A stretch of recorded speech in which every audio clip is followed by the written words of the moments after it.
Welcome everyone back to a Grit Daily Startup Show. I'll be your host today, Jordan French. Super excited. I had a great conversation with Dom Kwong. I'm going to welcome to the show in just a moment. The reason why I'm so excited though, Dom loves food, already offered for all of us, and I'm going to take his invite as an inclusive one to have something to eat. So if you're hungry right now, you can hit pause, rejoin Startup Show. If you're watching this or if you're reading along, which we'll get to at the end with Apple News, same thing. Take a break, grab some food. We're going to have some fun on this one. Dom, welcome to Startup Show. Jordan, thank you for having me. I'm super happy to be here and, love to just talk about the world while we're eating. Yeah, I really appreciate that. Now I want to, we'll sort of pull the curtain back even more Yeah. for the audience with that intro, because probably a lot of people are going to grab some noodles or what a sandwich, whatever they got, maybe a glass of milk. Who knows what's going on out there? Um, but food is really important to you, especially as it relates to sort of conversation with people, opening up, and you even already have like a almost a philosophy, I would describe it. And I think it's a super cool way to start. It also helps answer, I think, a bit more like who you are. Dom, your take.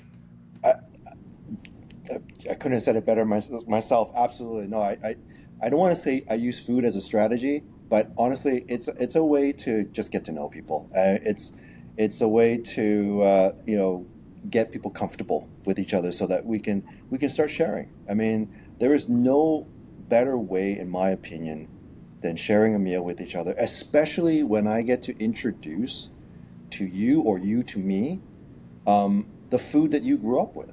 Like, I love having conversations over dim sum because I get to show people my culture. Like, I am first generation Chinese Canadian. I come from two Chinese immigrant parents from Hong Kong, specifically Kowloon, that immigrated to Canada in the mid '70s, and then I was born, and they adopted Western culture. And actually, even my name, Dom is just short for Dominique. It's French Canadian. And the way how they came about that name is my mom was watching local television and saw this show called The Singing Nun. You can Google this. And in The Singing Nun, she has a song called it's about Saint Dominic, Dominique and Nika, and it was she was like, that's a pretty cool name. You got it. And so, part of that adoption of Western culture, um, you know, I to reciprocate that, I want to share my heritage, my culture. I'm a proud Canadian. I'm a proud to be Chinese descent, and food is the way to do it. To just share a meal and then talk about whatever you want to talk about. It's all good to me. Yeah, certainly really appreciate more of that foundation. There's a couple of threads of the linen to pull on there. Before we dive into Hmm. and sort of a tech career and entrepreneurialism, uh, three threads. One, we got to go over the Dominique song because it's a pretty popular song from what I recall. It's in French, correct? Hmm. And I think it's Hmm. already stuck in everyone's head. Right now, you started the jingle. Okay, well we covered that ground. The second thread I want to pull on is one that it comes up often. People are always thinking it, and they're thinking now, so we might as well cover it. It's the culture shock, right? Yeah. Especially, let me give you an example. I travel a lot. Hmm. Finally, spent a lot more time in Japan earlier this year. Yeah. Solid like 3 weeks, not just stopping over in Narita and what have you. And it is wild how sort of just like foreign it is. Describe what that was like for you at what I understand was a younger age. Uh, you know, sort of that delta, right? The difference between Hong Kong, as you said, Kowloon, and Hmm. what is a vast forest for most people with a few lakes, and what is Canada, right? Like a Yeah. completely different environment in more ways than one. Adam? Yeah. That's a really good question. And I mean, look, I'm born and raised in Vancouver, and growing up, I grew up in a very what I call typical Asian household. I grew up speaking Cantonese, and I learned English as well. And my parents got me to go to Chinese school on the weekend while I was going to English school during the day. And one thing I would say is that your biggest influence are always your parents, and and to see the world from their eyes, because that's how you see it initially until you basically are able to stand on your own 2 feet as you gain maturity and understanding of like your surroundings. Like for me, um, it was cool that I had this Chinese heritage. My grandparents, my parents were talking about kind of like the old world, and also they're coming to this world, to the Western world, and my dad, he's a blue collar guy, and I love him to death because he gave me the grounding that I needed to be who I am, and he would talk about like his struggles as an immigrant, um, and some you know early racism in the 70s and the early 80s, and that would be an information point to myself. I had never experienced what he has experienced, right? But at the same time, I was cognizant of it. But I think the great thing about it was, be cognizant of it, but the other environmental side, as I was going to, English school and whatnot, I had friends of all different, makes and creeds and religions, and that was really cool because the world's a big place, but it doesn't have to be. When you get to, like, I do a lot of traveling as well. When you get to travel around the world and the destination you're going, someone is really eager to see you, right? They're really eager to see you and to have a meal and to just talk, right? And so that's how the world becomes small, from this big place to a small place. So I mean, from a culture shock point of view, I've been fortunate to travel extensively around the world, and I would say that I would say people are absolutely, by their nature, are genuine. They genuinely are curious. They want to know who you are, especially when you don't look the same. They want to know where you're from, what brought you here.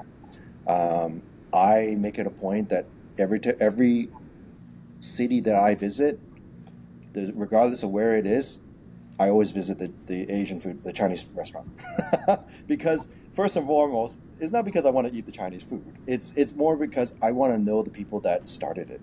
Where did you come from? Like, of all places, how did you end up here? I was in the Netherlands. I was in a town called Breda, and there happened to be a boba tea establishment. I'm like, of all places, I could not imagine there'd be one in like the center of Holland, right? So I go in there, and I'm like, this is so cool. And I meet the owner. I go, please tell me how'd you end up here? Because exchange student, loved the environment, thought he could make something of himself, and they just started making boba.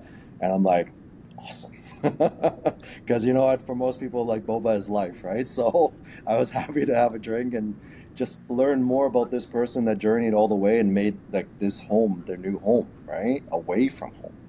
So, anyways, I try to connect.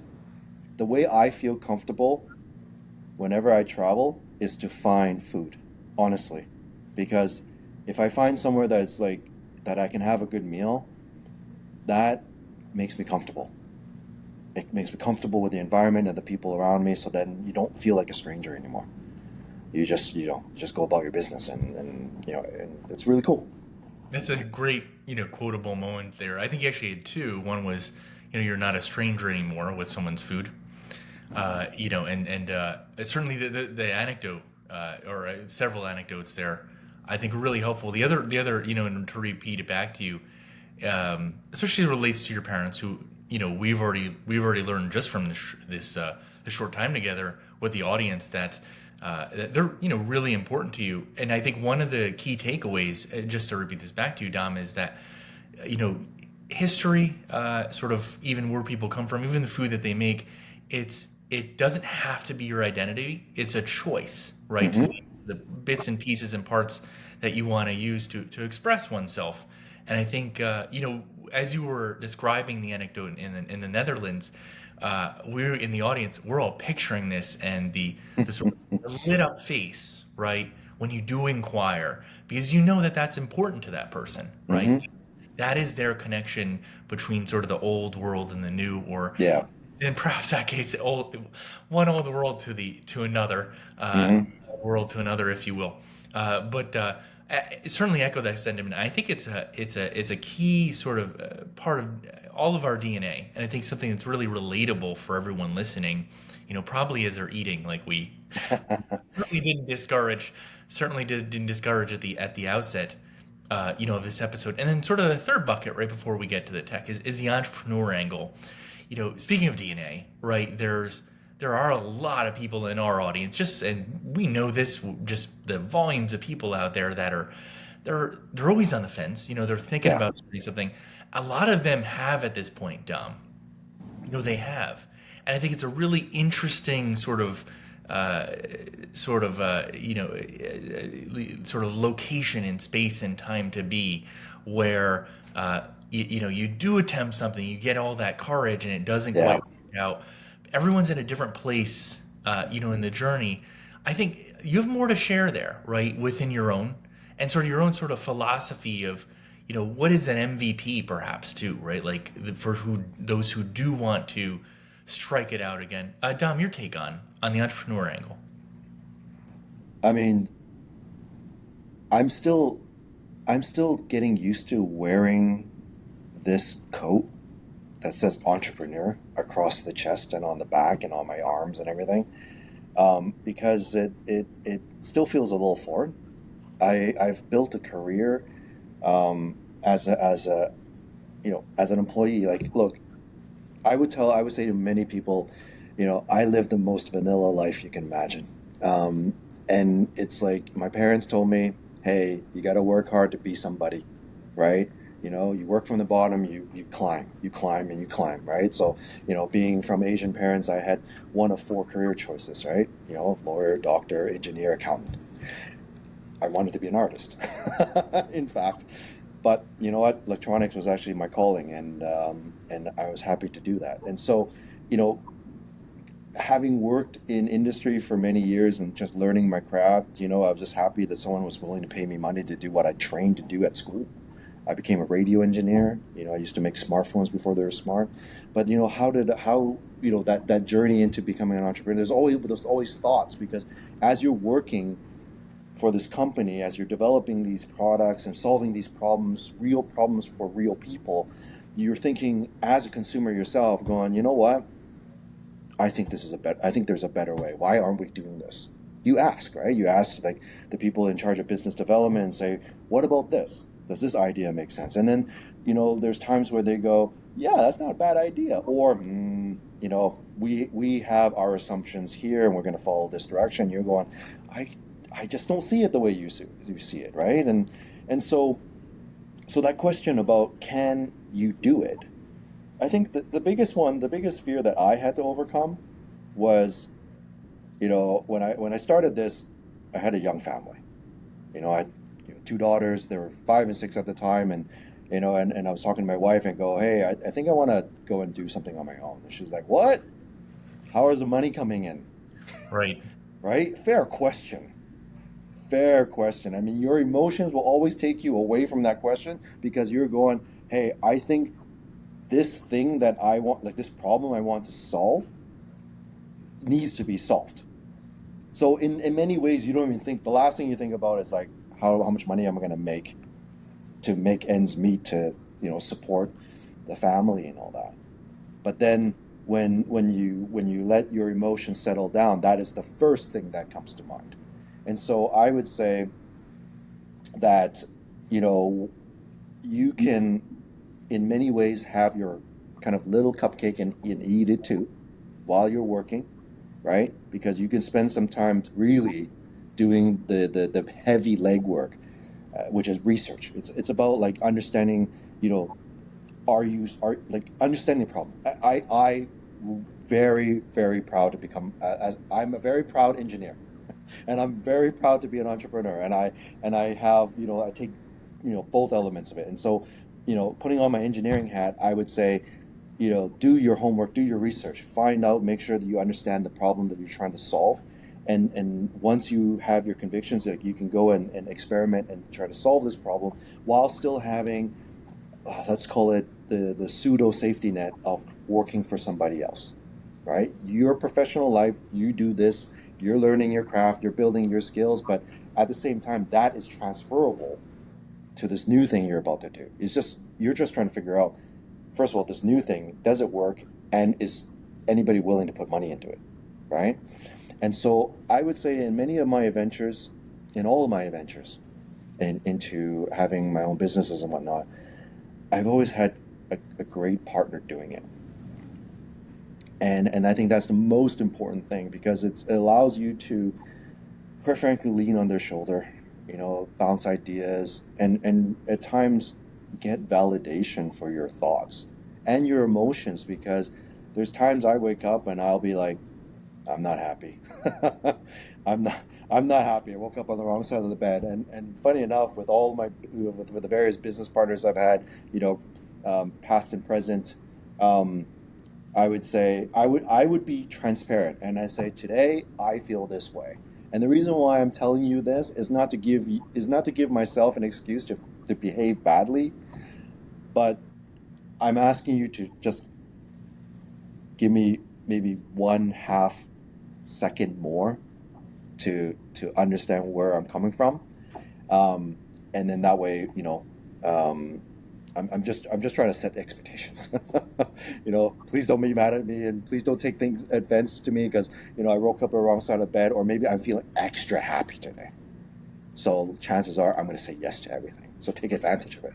Right? Good, Anyways, yeah, yeah. good communication tips there, Dom. For Mm-hmm. I think we can all learn how to communicate better, and Yeah. that's a sort of a lifelong journey.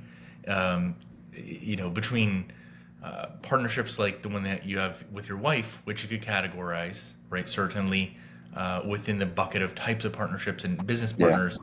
Uh, I, I won't speak for you, but I will say, wives in general say they could use or they love better communication from their spouses. So I'm glad to hear and see that you have sort of the sort of like the student orientation towards that, and I think there's a lot that people can continue to take away from that, and we find it to be one of the more fascinating, although nuanced aspects, but less well covered um, Mm-hmm. on this show, and appreciate you, certainly bringing that up. Back to the entrepreneurship thread, there is a trend that we've seen, and it's not always the case. We often see people in your shoes do some sort of consulting first, right? You just to Yeah. report back to you, you coached, our audience. Hey, like, don't necessarily leave your day job. It's in a nutshell, also kind of like saying, or your wife saying, hey, it's not even about money, it's about time, right? Like, we Yeah. have one way to do this. How do we, sort of how do you transition and all that? And I think your guidance is great there. I think part of that, though, we'd be remiss to not point out that as another guest, you from my perspective, and you can help us unpack this. Mm-hmm. You didn't necessarily just quit your job one day, unless you Mm-mm. did, and then just launch a product. There was definitely some transition for sure, and also quite a bit of consulting. Share more on that, on how that sort of helps frame how our audience can, if they're feeling so encouraged, right, to sort of bridge that gap, right, from a full-time job, the golden handcuffs, as a lot of us call it. The higher the pay, Dom, damn, it's hard to it's ironically, right, like harder to leave you Oh because you yeah. have more runway. Oh, The better they pay you, right? Like, why bother to take risk yeah. or uncertainty, or both, right? Two different things. But you were a consultant in Yeah. I your job. was. I was, and actually even jumping onto that was difficult as well because it's like, you've had this um, belief that when you work for somebody else in another company, sorry, work for someone else in that company, you feel like you're protected. You have this shell around you because hey, they're worried. Their focus is on the business. They pay your salary. As long as they keep doing that, everything's all hunky dory, right? Right. And you really don't know that. In fact, really, those entrepreneurs are like ducks on the water. I'm one too, right? Calm from the surface, legs are moving like crazy underneath the water because we're trying to We're trying to keep this place afloat. We're trying to like imagine the vision of the company to to convince people that hey, this is worth investing in actually, and convince customers that our products are worthwhile buying.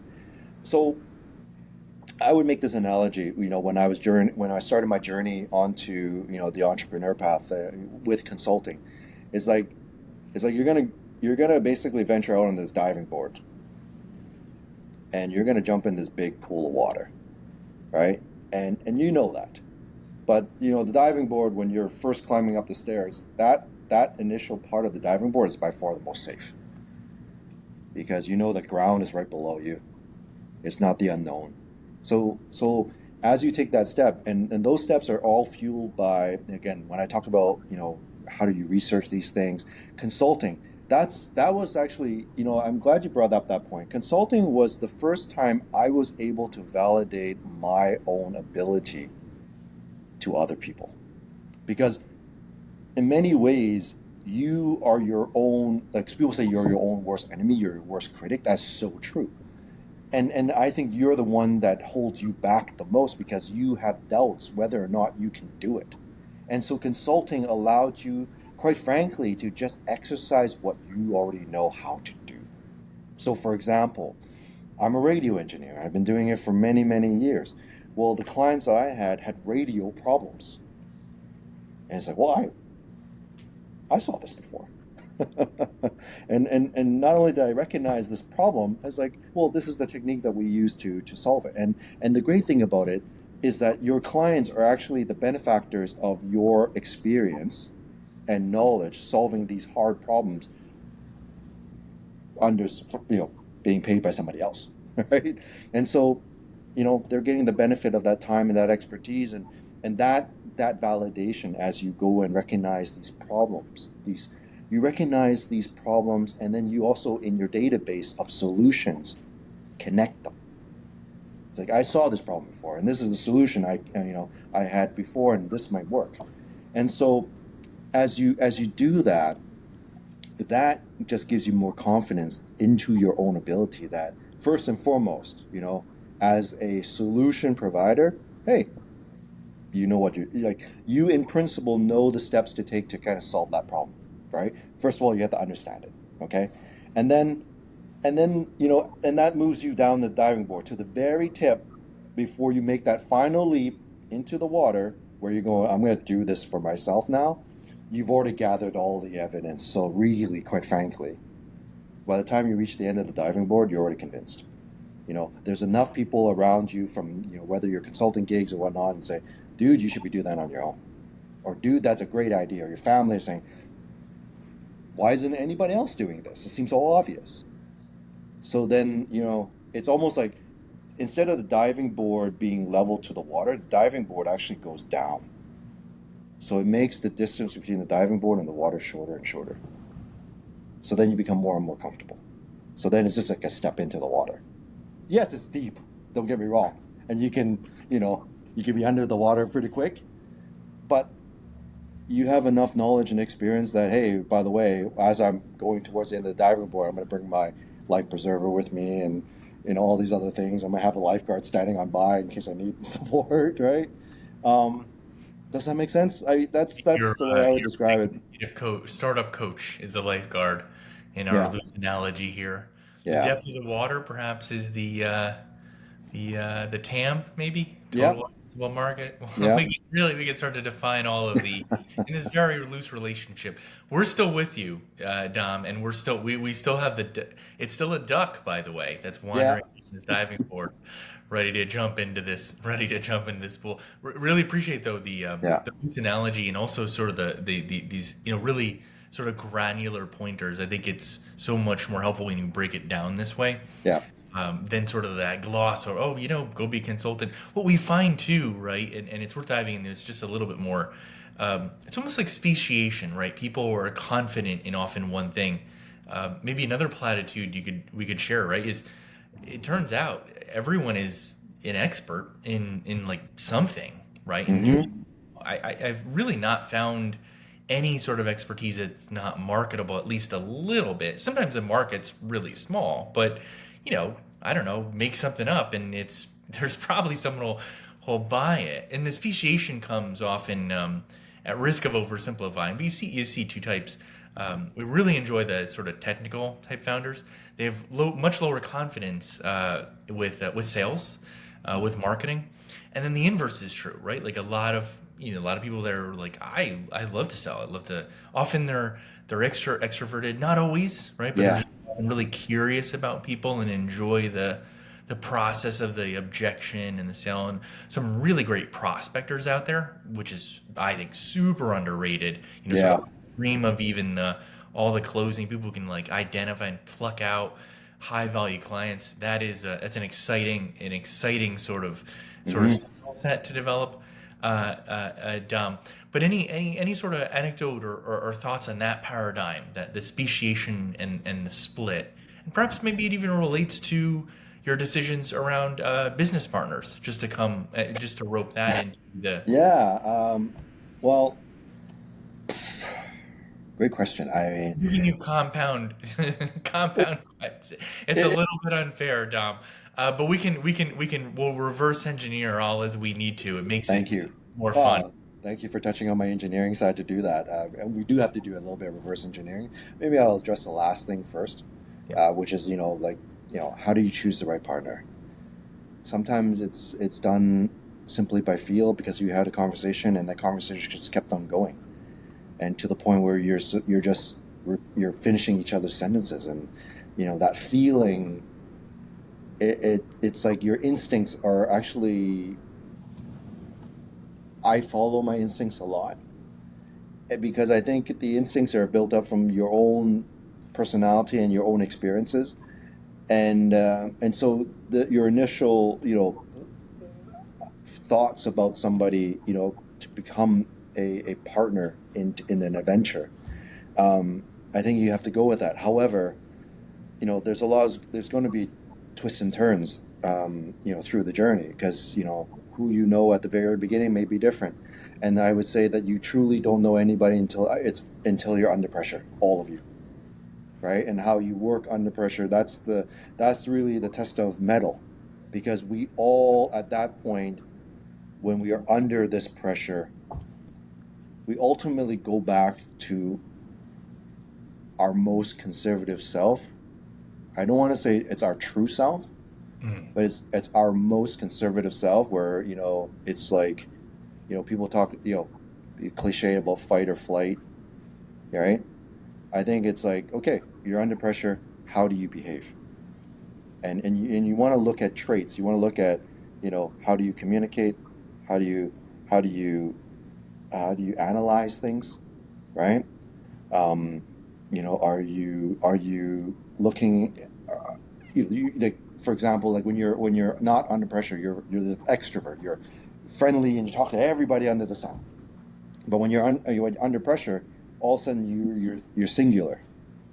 You don't talk to anybody, but you only think about yourself, because you feel that you're the only one that can solve this problem. And I think that's the real, like, that's you have to realize that. I mean, it's hard. It's really hard. I try practicing this every day.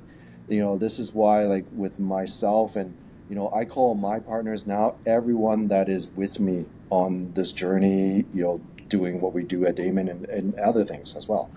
And it's like, I feel that, in my stage of my career now, where I've had a chance to do a lot of different things, top to bottom, far and wide, that there's no such thing as being an expert in all, but you can be knowledgeable. But I also think there's value in being vulnerable, you know, fully embrace what you don't know and find those that do know. Like you said, we're surrounded by experts, right? I mean, this is not new advice to anybody, but it was given to me a long time ago.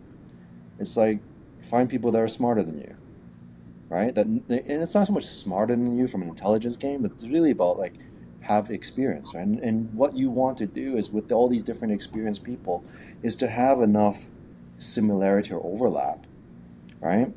That makes the picture full. Like, I would make this other anecdote. Look, Jordan, you and I, for example, are sitting on two ends of the table, and yet we're looking at the same thing, this one object. We're looking at this apple, okay? You look at it from your side, I look at it from my side, right? And my point being about this is that you need to find people that are looking at this object from different angles because it gives you the full view of what this thing is, right? Because what I want to know is like, hey, Jordan, you tell me what you see and describe it. I'll tell you what I see. And then what I'm going to do, I'm going to turn this apple 180 degrees around so that you can now see what I saw and vice versa and see if we both align. It's about understanding each other's perspective. And I think in business, especially jumping into like going into the journey of being an entrepreneur, I think, I embrace a lot of my engineering side. At the same time, I also embrace the fact that, I'm like this, so people describe me as this weird hybrid. I'm not a pure engineer because I talk to too many people. I talk a lot. But at the same time, I'm just, what my talking is really code for sharing. I want to let you know how I see something. And I want to hear your side of it as well. So that, between the two of us, if it's just us two in this business adventure, then, hey, it allows us to make a better, more informed decision. Because now I have a better understanding of where you're coming from, right? I teach my kids, my wife and I teach our children, the first thing they learned was empathy. Please, think about the other side, put their thoughts in consideration of your own. And I use that philosophy everywhere that I go. And so, because I definitely don't know everything, and I have no problem admitting that, right? So, I think that's how I've been very fortunate that, teams that I had the honor of working with and the added honor of leading, that was the attitude we shared, right? I just happened to be the one that was given the mantle of making a decision, but ultimately we all contributed, right? And so by being able to see each other's perspective, that makes, I think, far better decision making. And look, even if the decision, to some maybe call it wrong, it's fine. Because the beauty of this journey is that you can actually take a step back, right? You can take a step back and say, oops, I kind of stepped in doo-doo. Let me step back, clean off my shoe, step this way instead, right? It's all good. Yeah, and certainly, it sounds like you have your own style that you developed. A lot of it's communication, but relationships with people. Yeah. You use the word honor, which we don't hear that often. Maybe perhaps not enough. But the way you phrased it is certainly a little different and interesting, and I think Yeah. comes from a place of humility, which my point being, to your point, uh, I believe it probably buys you a decent bit of goodwill, which we could all use when you step in doo doo. We were listening. We were listening to every word. You feel free to expand on that. I feel that, you know, being your genuine self and having the humility that go along with it perhaps may earn you the right for having someone else listen to you for 5 more seconds, right? And that's all I'm doing. Like, I'm happy to have the conversation with people, taking turns. I to listen. I mean, I do suck all the air out of the room when I talk because I do have a lot to say, but at the same time, I do listen very intently because I'm trying to connect with people, similar, like genuine interests, right? Because I think that's how you break down walls. That's how you form relationship. We talk about it a lot. Relationship is everything, but what does it actually mean? How do you do it? You What is the strategy? What is the technique? Like, should I even describe it as a strategy? Because it almost seems too distant too cold to call it Yeah, a strategy because exactly. you know what I mean. We're not like people are not chess pieces, right? It's Right. like people are people. I mean, I would one thing I would say, my first boss, Ron, he taught me this, and I take it to this day, and I take it to heart. He never called staff resources. Never. He goes, he goes, they're people, Dom. Resources is like a commodity. It's a thing. People are not things. People are people. And that stuck. And I was 21 when he hired me. I was like, it stuck to me. And I'm like, you got an excellent point. And the thing is, like, he was my god. He was my goat. He's like, he was not only a person that had like this incredible technical acumen, but we, as radio engineers, he was, we we would jump in front of a moving train for that man, right? And he had a way to just like he was like almost like a father figure to me. He would say things like I remember the time when he said in one performance review, he goes like Dom, I'm sorry, I'm disappointed. It broke my heart. But then that was my form of under pressure, right? So it's like, okay, are you gonna fight? You're gonna fight, or you're gonna just you know fly away, right? That moment, I was like, Ron, you're never gonna say that to me again. And it's not so much like F you, Ron. It's more like, Ron, I'm never gonna disappoint you again. But so I never did again. Sounds like a great mentor to have, Yeah. and not everyone has those experiences and has to learn, sort of on their own. Sometimes it's examples that are not good examples in management that people equally learn from. I do want to make sure that we get to Damon Oh, here, sure. and because I know more than a handful in the audience already Yeah. are curious about it. And what's so great though about this episode is there's so much foundation on you as a person, as a leader, as a CEO.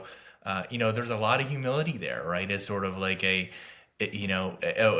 way you put it, right? Like you're the one who just happens to be making the decisions in a lot of cases.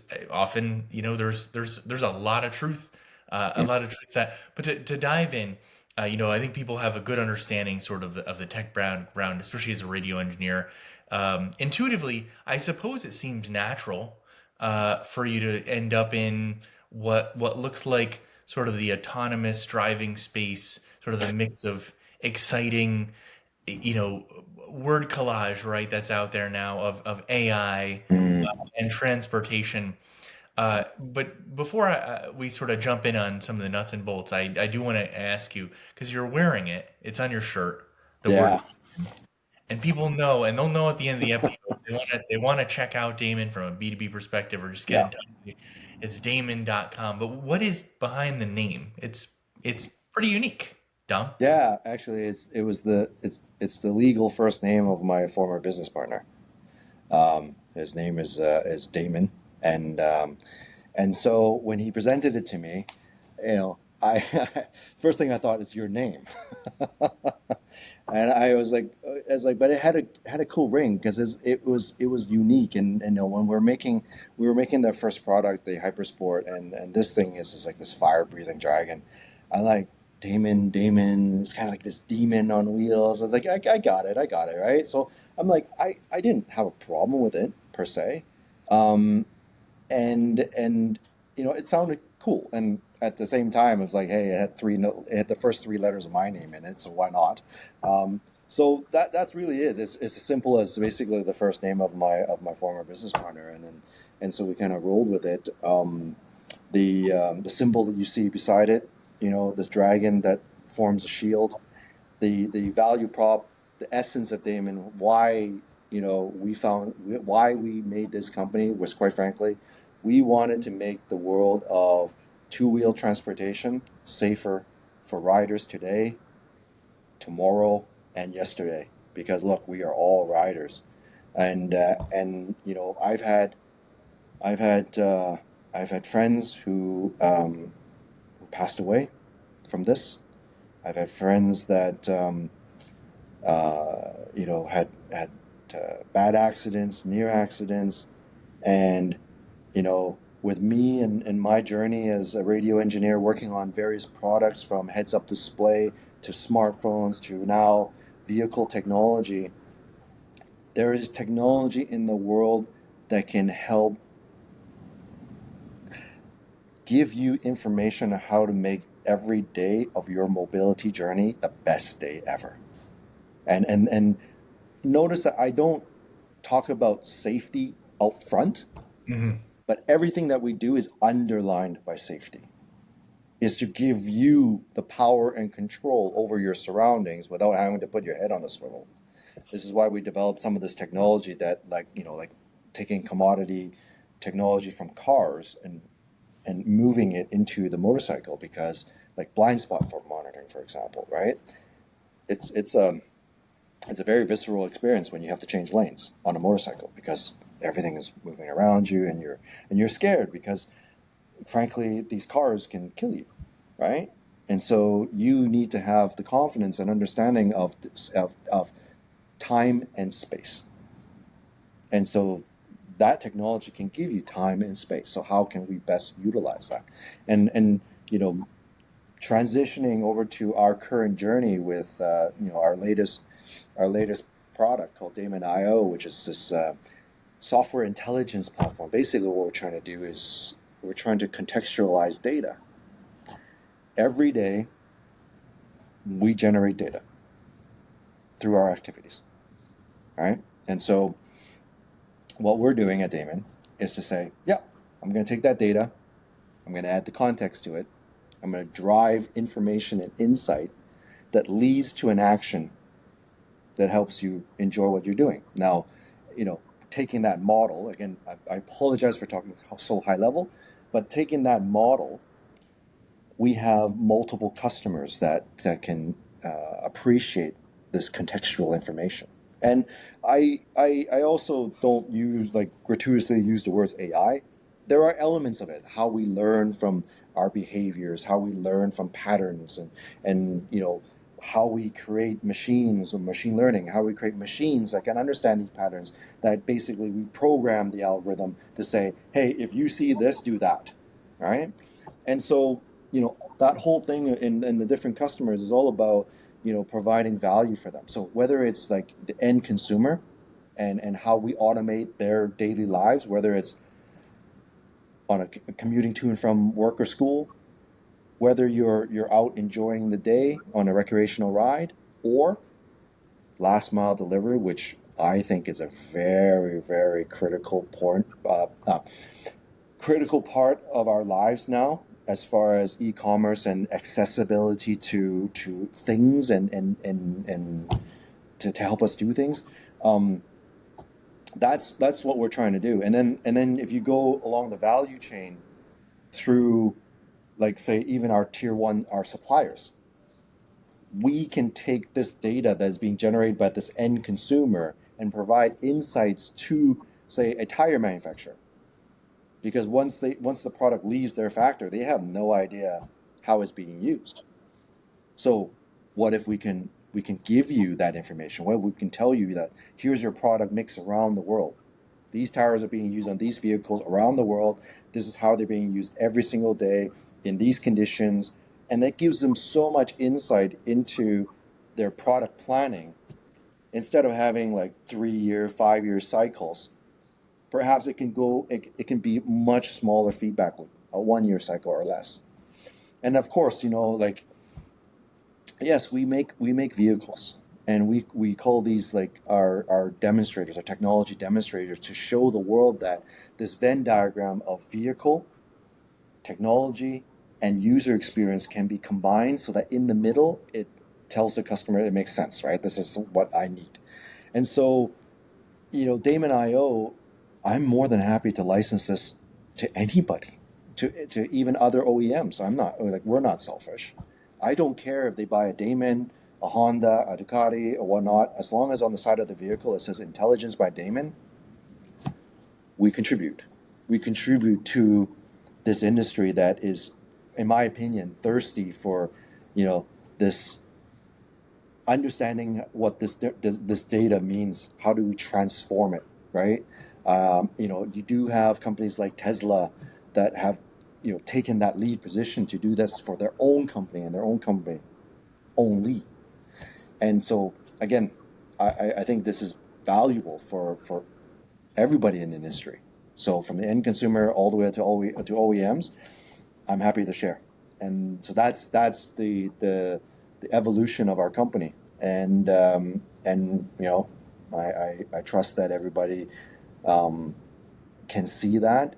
And if not, please go to Damon, find out more, ask me anything. Ping you, find me, talk more. Happy to Eat, do it. eat some food. Yes. Precisely. Yeah, that will always have to come full circle on that. Uh, Certainly, and so look, as we're listening to this and the audience is listening, a couple things come to mind. First, one though, you're right. You're right, or certainly a unique proposition to focus on two wheel vehicles. We did a sort of a search or scan for media coverage on tools, whether it's on the data end, just like back end, right? Like Yeah. data points on what's used when and where and how, or sort of a real time response and every aspect, right, that you can from autonomous driving to just like predicting Yeah. predicting models. It's all typically four wheel. You hardly see anything, despite what the second point being, right. Yeah, certainly there is a reputation among two-wheeled vehicles of being, largely unsafe, or at least it's a Mhm. relative argument, certainly, versus those with more. So I think, encouraging for sure. I think for a lot of people to hear, that you're focused on that. To drill down on some nuts and bolts, though, to get a lot of clarity on a key point. Yeah. Which aspects really, do you find the most valuable from sort of the end-to-end solutions that you provide? I just repeat these back to you. A lot of that technology stemming from, your radio engineering background, it's sensor technology, right? To Hmm. some where you're pulling data, big and small, granular, and I think that's where it gets really exciting because you touched on this, shortening the sort of evolution, the engineering cycles, let's say, or Yeah. even re-engineering.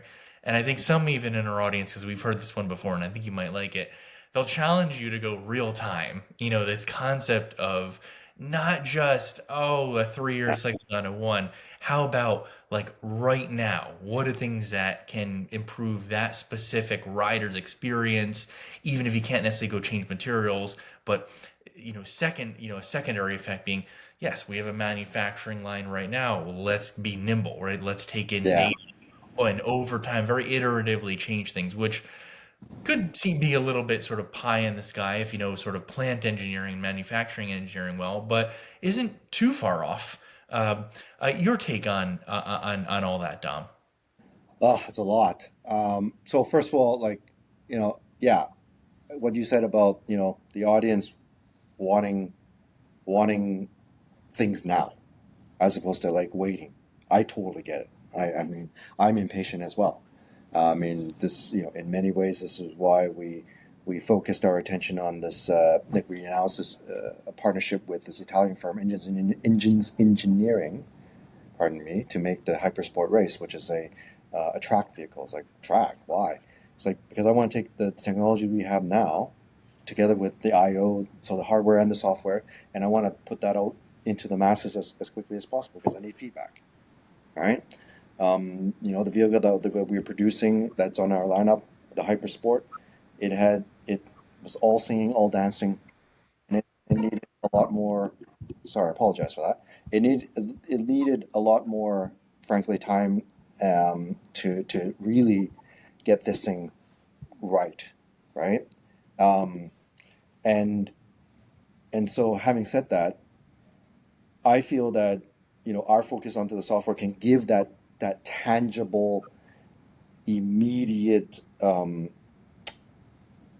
response, if you will, so that people like okay, as a very very visceral example, I talked about blind spot detection. Yes. When we came up with this concept called Copilot, years ago. Um, Putting radars on a motorcycle was just like, no, it's too expensive. Can't afford to put a $25 radar. Just can't do it. But now you see that you see it on some of the flagship vehicles where they use it for adaptive cruise control and blind spot monitoring. And so the thing is, like, that visceral response is like that sensor, as you just mentioned, Mhm. now has edge computing, which means that it has onboard intelligence to say if someone's in your blind spot, it's going to send a flag, which then the bike responds by saying, here's an alert, someone's in your blind spot. That's as real time as you're going to be, That right? alone is has got to be valuable. And just to lean in on that Yeah, for the bikes, motorcycles, however you call it, they sound like just to repeat this back to you, like pretty high performance, track vehicles, yeah, and you already have maybe a measurable outcome, real world outcome in terms yeah, of safety outcomes or consequences yeah. of using Damon versus something that doesn't. Is there something that you could share there, or some even anecdotal data or anecdote that drives that point home, Dom? Yeah, I mean, look, all the learnings that we make from like having these contextual situations that allow us to make these decisions on what sensors to use and whatnot. Okay, at the end of the day, it's really, these are learnings that we're going to take to address a much larger market. Hmm. So and that larger market is really about your daily commuting, right? Yeah. So how can I how can we learn from some of these premium features, if you will, on these premium vehicles, and then bring it to the masses? Because quite frankly, it's the masses that really make up the market, right? Yes. They're the ones that are, as I mentioned, the three buckets that you can put everybody in, commuting, recreation, last mile delivery. That's what they're doing every day. And I look at this from like on a global perspective. How are people utilizing these technologies and these forms of transportation, doing these activities everywhere around the world? And so I'm not sure if I'm answering your question or not. I'm not ducking it, but anyways, it's like it's really food for thought, because I haven't, your questions are very thought provoking, and I appreciate them a great deal. So I may not have the best answer now, but it's getting my wheels to turn to go. Um, like it's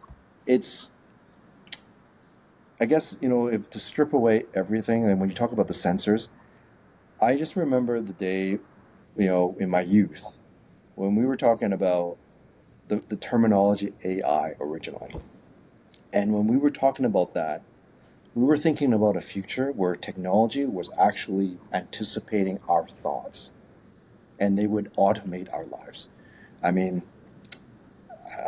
I'm turning 50, and I remember growing up as a kid watching a show called The Jetsons. That was the future. That was the future of having, robotics, software intelligence, all do these things to automate your life. And so I take inspiration from that. And so when as we were looking at doing that level of automation today, I think over the last 20 years, people realized that in order to do that level of automation, to have that artificial intelligence, you really be augmentative to our life, we need to collect data. And so I think the world just went crazy and just sensorized everything. Hmm. We carry a nine axis sensor, which means that nine axes means that we have a three axes accelerometer, X, Y, and Z, or Z, a gyro, and a magnetometer every day with one of these. Could land a spacecraft with that, Dom. Literally. Exactly. So it's like we're carrying a sensor network on our bodies everywhere that we go, and it's listening. It's sensing our movement. It's anticipating what we want. I mean, funny enough, we'll talk about let's talk about like my favorite, like one of my favorite dogs, corgis, right? All of a sudden, your Facebook feed will show up corgis. How does it do that? That's because again, technology is anticipating your needs. And so that's what we're trying to do at Damon as well. It's like, hey, I'm taking advantage of the proliferation of sensors. I am not in the business of making sensors because other people do it really well, Right. right? Just like there's a lot of people that make vehicles really well. So I'm trying to what I'm saying in the world of EV technology is that I feel that we can do things together better. I think we should be allowed to do what we do best. As there's companies that sure as hell invested a lot of money just like us into various things, and I think consolidation is the way to go. And so again, I don't need to be a sensor company to take advantage of sensors. I feel that our position within this space is really well positioned to take advantage of this information, of this fact that sensors are collecting information. So, but then we have this massive. It's not even a data lake. It's like a data ocean or Milky Way of like so much information. Absolutely. But yet, what does it all mean? Right? And I'm not trying to be philosophical and say, hey, what is the meaning of life? I'm just saying, this information, these things that we do that gathers all this information. What does it mean? What can it mean for me? How can it help me do what I need to do? And if Damon can analyze this information and automate some of your daily activities in your chores so that what you get to do is to focus on the journey, right? Fantastic. Yeah, and you use the word contextualizing all the data. I think that's just intuitively, because I don't work at an automotive company Yeah. myself. Intuitively, I think that that's probably what everyone has in mind. They realize that, and I think it's almost universally understood. There are a lot of sensors. That means there's an enormous amount of data. It's sort of going somewhere. We know where some of it goes, but contextualizing it ultimately is that's the grail, for yet another loose analogy here, or metaphorically speaking. Yeah. And so, what does that ideal client look like at this juncture? Is it sort I of everyone in the automotive industry with two-wheeled vehicles? Who do you target from a sort of business relationship standpoint, Dom? I it would be cavalier to say I'm targeting everybody because then it would look like I have no focus. Honestly, what we're focused on is those partners, like whether they're vehicle companies or technology companies, where we that basically they are trying to find a differentiator amongst themselves that is just beyond the physical. All right, that's like how do we differentiate one vehicle from another vehicle other than paint color or the type of wheels you have or something like that. I think that's today's industry, and that's tradition, that's legacy. We feel that those industries want to differentiate more, but there's an education that needs to occur. Like again, when I talk about like contextual data, they generate data. They know that they have to gather data, and so they've been doing it. Hmm. And then if you go and say, okay, what exactly are you wanting to do with it? Mm, Right. The right? existential, well, exactly, the existential question that we all Yeah. have. Yeah. And so like again, I think I gave some examples of what we can do with the data, like as far as like to the end consumer, automating some of their lives about like, okay, maybe I can help build these TikTok or Instagram moments while you're riding your motorcycle because you have a GoPro or Insta 360 that's attached that you bring with you, right? But you're not behind the lens, right? And that's another thing too. Is like when I say automation, I want you to enjoy the world with your two eyes, not through a viewfinder, right? And then again, talk about tier one. That data is like, okay, how does your portfolio of products work around the world? How are they being used? What is their longevity? How do you engage with customers? Can we provide an engagement platform? Which Damon IO, we do have a solution for that as well. And then for other OEMs, other vehicle manufacturers, Same thing. It's kind of like all of these things rolled into one. How do they best connect with their customers? Because look, I feel that, the generation that I'm focused on, and not saying I'm only focused on them, but it's definitely one that's up and coming, are Gen Zs. Gen Z is an interesting group. Their needs are very succinct and very sharp. They want what they want because they need to do what they need to do right now. And so their value on unit of time is really, really high. And for the rest of us, we are like, we get it. Like, myself as a Gen X, I'm used to trying to build things from scratch because the solution, there weren't these solutions available to us, right? Mhm. But now, after technology has matured the way it has, it's like, okay, my value for unit of time is no different than what a Gen Z would be. And millennials, same thing. They're on that journey, right? So at the end of the day, what I feel that people want is a way of connecting their life through technology with everything that they do. So, that's why I say with the Venn diagram, a vehicle is just any vehicle. You can insert anything here. This is why, we call ourselves a mobility company as opposed to a motorcycle company in the past. Why? Mhm. Because I don't care whether you're on an e-scooter, e-bike, motorcycle, three-wheeler, small footprint four-wheeler. It doesn't matter to me. You need those vehicles to do an activity. Damon is here to help give you the best preparation, best experience, and best post-activity, you know, review or at least build excitement for you to understand what you're going to do the next trip, right? Great. A great way to put it, there and sort of distinguish the two. And one thing I think it reminds us all of too in the audience is essentially category design. I mean, the concept of, sort of, yes, there's a lot of data. We get it. There are, there's hardware companies out there. This is not that. Just like there's hardware companies that are motorcycle companies. I mean, you could say they're Mm-hmm. complex hardware, but you get the idea. Yeah. And really what's so exciting is essentially what amounts to the contextualization of all that data, right? You need software to do that. And you're squarely, essentially designing a category, a business that doesn't really, perhaps it will evolve, but didn't really, maybe most accurate, I could say, didn't really exist until, you know, just single digit years ago. Well, I mean, remember when we talked about, like my philosophy of getting more like more perspective, Yes. right? And so if you look at it from the perspective of a like, so I was born in consumer electronics. Mhm. I wasn't born in auto.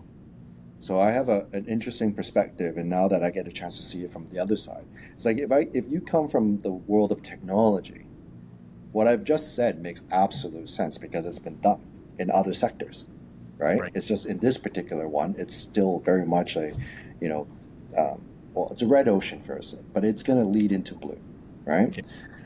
If you look at it from the automotive perspective, it is very like it's disruptive and it's unfamiliar, and sometimes it may be considered unwanted, right? But again, it depends on the perspective. So I would say that their understanding of what what the data means is going to take a lot more education. But from the technology sector, it's like, of course you do that.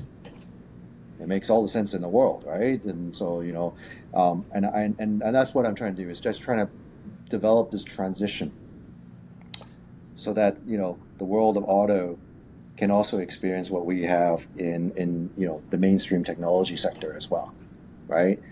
Because again, I find that a lot of consumers um, are technology driven, right? And they use transportation for what it is at this most basic level, but that's not all they want, though. They want those two things to combine, right? And so that is hard, and I don't have the answer. I have thoughts. The team is working on, some our ideas, and yeah, we're going to put something together that uh, that we think is compelling, and as an example of many different applications we're going to do, and yeah, happy to be here. you know. Certainly an exciting sort of space to be in, touching on Hmm. few aspects of technology. Often it's described as resourceful to take what are just pools or like you said oceans. We were listening Yeah. to oceans of data out there and contextualizing them. What does appear to be good, at least from our sort of anecdotal viewpoint in conversations with enterprise on this, is that is the direction that large enterprise seems to be going. Is Hmm. exactly as you articulated earlier. We have lots of data now. What does it mean? As long as you have at least some answers to that, that's better than I think the status quo. Status quo is dumb. Thank you. We try. We try our best, and we have a very clear mission ahead of us. Again, it's not easy, but you know, someone has to make a start. That's Not right. both of us. Someone has to make the decisions. Like you said. Yeah, yeah. Unfortunately, And but yeah. I'm getting the green flag from our editor. We're a little over the hour mark. Oh, no It's been worries. a great episode. But before we go, I do want to first point out. So for people who want to learn more and really dive in, because there's some great research on it. It's Damon, and it's at Damon.com. That's Damon. Just like how it reads on Dom's shirt here, sporting the brand, and there's a logo. Damon.com. And Dom, what's the sort of best platform or best way for people to reach you if they want to, ping you with something specific? Uh, Oh, direct. yeah. You know what? If you go to our website, into our investor relations side, there's an email address that I think info@damon.com, Mhm. where they can ask all the questions they want. You can by far reach us on our various social media platforms. We're on Facebook, Instagram. Um, Absolutely. Reach out anytime. LinkedIn as well. Don't hesitate. Here to answer any and all questions you may have. Happy to have the conversation. I feel that there's no such thing as a bad conversation. That's just me. That's a great note to end. And so for everyone else, everyone out there in the audience, you'll be able to listen to this episode, share it on any of your favorite listening devices and/or platforms, especially Apple Podcasts, Apple Music, and Spotify. And for those, as I mentioned way earlier in the episode, for those who like to read along, you'll see this on, of course, gritdaily.com, Grit Daily News, and also our wonderful partners at Apple News who treat us well, and I'm being as genuine as possible at that. Truly, Dom, we do appreciate them. And Dom, before we go though, I do want to give you the last word for this Oh, wide-ranging conversation. The last word, which perhaps might be more of a paragraph. Dom, leave us with your best. Put you on the spot for this one. first of all, look, um, what we're doing at Damon is really to make your world of mobility as enjoyable and safe as possible. I mean, it is something that is really near and dear to my heart. Motorcycling is a love of mine, and I'm really happy to make it into a career. I've met so many people through this journey in mobility that all I'm doing is trying to give back, and yeah, I mean, look, we've been around for a little while. Um, the journey has been definitely, has ups and downs, and I would say to people, look, if if what I'm saying to you makes some degree of sense, give me another 5 seconds. Just give me another 5 seconds to listen, and then yeah, happy to talk. You know, Thank you. I just appreciate everybody's support. Thank you so much. I really appreciate them, and great note to end on. Well, that's all for this episode, everyone. Until next time, and thanks again, Dom, for joining Startup Show. Thank you, everybody.